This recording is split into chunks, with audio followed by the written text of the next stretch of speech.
Bharat Ratna doctor Bhimrao Ambedkar को कोटि कोटि नमन। ये कार्यक्रम डॉक्टर भीमराव अंबेडकर के जीवन पर आधारित है, जहां भारत की जनता के प्रति उनके योगदानों को पूरी सजगता से चित्रित और रेखांकित करने का प्रयास है। कार्यक्रम में दिखाई गई घटनाएं लब्ध प्रतिष्ठ पुस्तकों से ली गई हैं। इस कार्यक्रम के जरिए चैनल की ओर से एक विश्वसनीय, सजग और सकारात्मक प्रयास है कि डॉक्टर बाबा साहेब भीमराव अंबेडकर के जीवन की संघर्ष यात्रा एवं गौरव गाथा पूरे आदर के साथ घर घर पहुंचे और उनके योगदानों से सभी संपूर्णता में परिचित और आह्लादित हों। अरे भीमराव, हम दोनों के बीच में प्रिंसिपल का क्या काम है?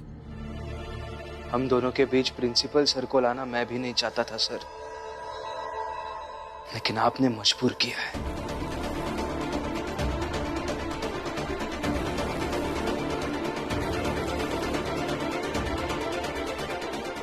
अगर ये सचमुच प्रिंसिपल के पास चला गया तो? जाने दीजिए सर, धर्म की लड़ाई है और धर्म जैसी बड़ी और महत्वपूर्ण लड़ाई में प्रिंसिपल से डरना नहीं चाहिए सर। अरे पर मेरी नौकरी, उसका क्या?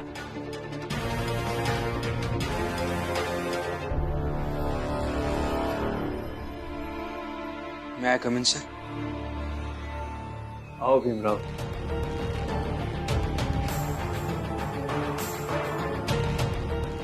जानता हूं कि तुम्हें फिर से कोई समस्या आई होगी, इसीलिए आए हो। बताओ क्या बात है? सर,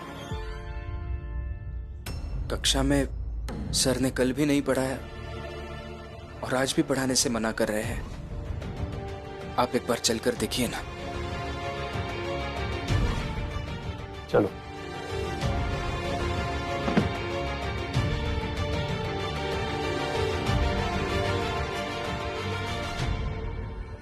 मेरी बीवी है, 4 बच्चे हैं, अगर कुछ ऊंच नीच हो गया तो कैसे चलेगा? शिष्य भी हैं आपके गुरुजी। हाँ? नरोत्तम जोशी जैसे। डरिए मत, हम बचाएंगे आपको।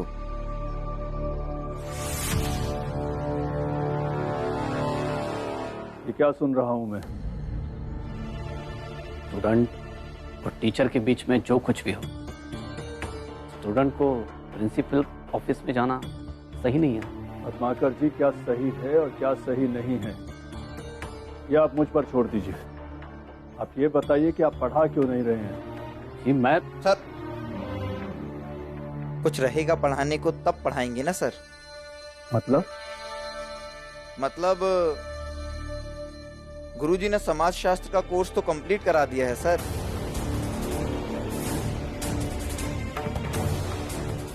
बोलो। हाँ सर। नहीं सर, ये झूठ बोल रहे हैं, बहुत कुछ पढ़ाना बाकी है। नहीं सर, जोशी जी एकदम सही कह रहे हैं। सर ने सब कुछ पढ़ा दिया है ना? हाँ सर, कुछ बचा ही नहीं पढ़ाने को, तो सर क्या पढ़ाएंगे अब? ये झूठ बोल रहे हैं सर। अच्छा, सारे बच्चे झूठ बोल रहे हैं, तुम सच बोल रहे हो?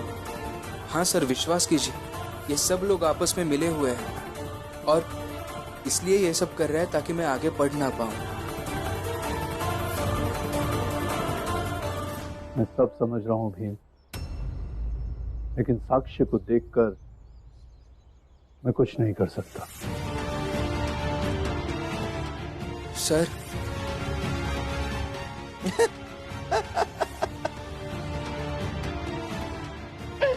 भीमराव, आज तो प्रिंसिपल सर भी तुम्हारे काम नहीं आ पाए। हाँ?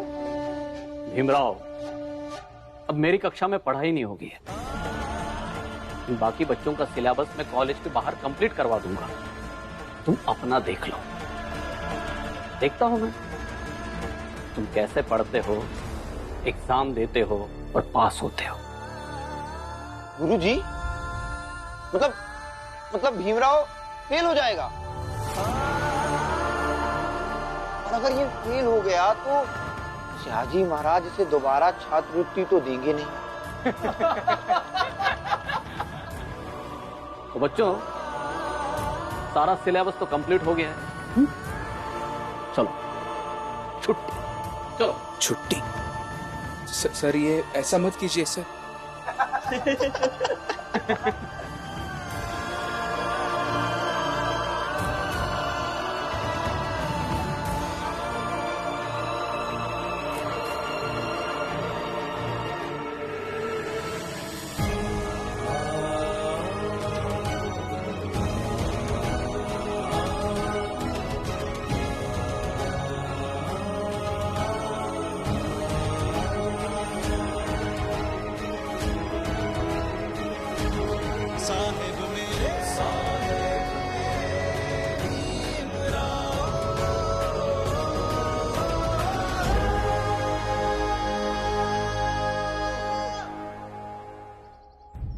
दीदी जल्दी चलिए, आज काम ढूंढने बहुत दूर जाना है और गर्मी भी बढ़ रही है। हाँ चल चल। वो मैं घड़े में पानी भरने लगी थी, बाहर धूप बहुत होगी ना, और हमारी जात वालों को रास्ते में पानी कहाँ मिलता है। चल। हाँ जी काम ढूंढने जा रहा है। पैसों की इतनी ही जरूरत है तो कहो अपने पति से वकील के यहाँ काम करने के अलावा पढ़ाई का समय भी वो काम करे, ताकि थोड़े पैसे कमाए और उसकी पत्नी को धूप में भटकना ना पड़े। मेरे पति को जो समझ आएगा वो करेंगे, और वो जो करेंगे वही सही है। और सुनिए, इसे आप भटकना कह रही है ना, दरअसल वो स्वावलंबन की प्रक्रिया है। चल रमा।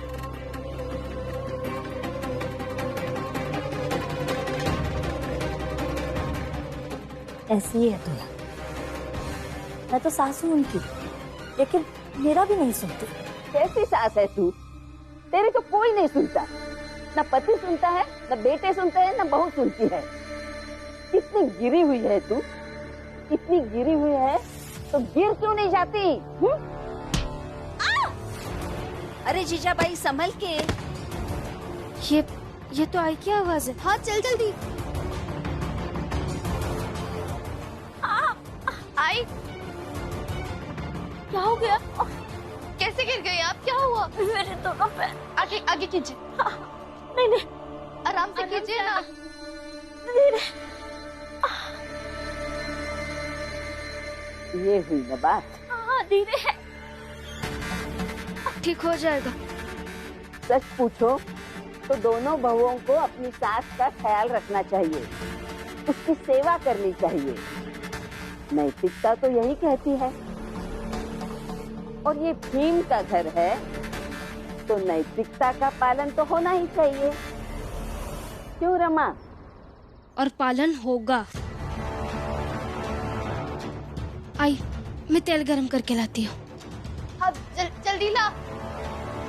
हाँ बहुत बढ़िया। हाँ थोड़ा आराम लग रहा है। हाँ। ज्यादा जोर से नहीं। आराम से।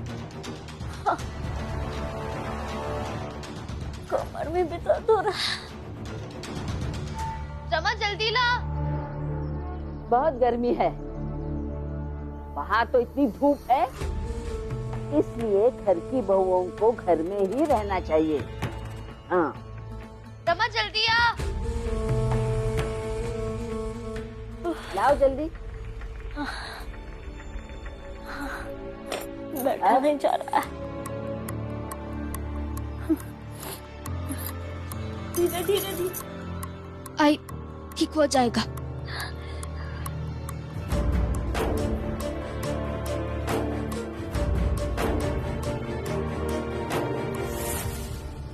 अब तुम दोनों मिलकर सास को तेल लगाओ, मैं मीरा को खबर दे के आती हूँ। आई आपको आराम लग रहा है? थोड़ा और जो उठाकर ऊपर ले चलो। धीरे धीरे। हाँ आराम से उठिए, आराम से। आई कम इन सर। आइए पद्माकर जी।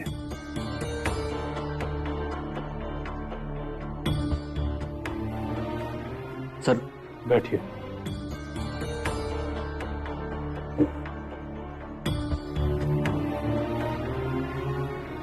जी सर। पद्माकर जी, मैं जानता हूं कि आपने मुझसे झूठ बोला था, इसीलिए बस खत्म हो गया। नरोत्तम जोशी और उसके साथी सब आपके साथ थे, और आप सब एक साथ इसलिए हैं क्योंकि आप सब चाहते हैं कि भीमराव पढ़ न सके। लेकिन सबके चाहने और आपके चाहने में फर्क है, उस फर्क को समझिए। पद्माकर जी, कल आपकी आत्मा आपको दुत्कारे कि आप शिक्षक होकर भी शिक्षा के साथ इंसाफ नहीं कर सके,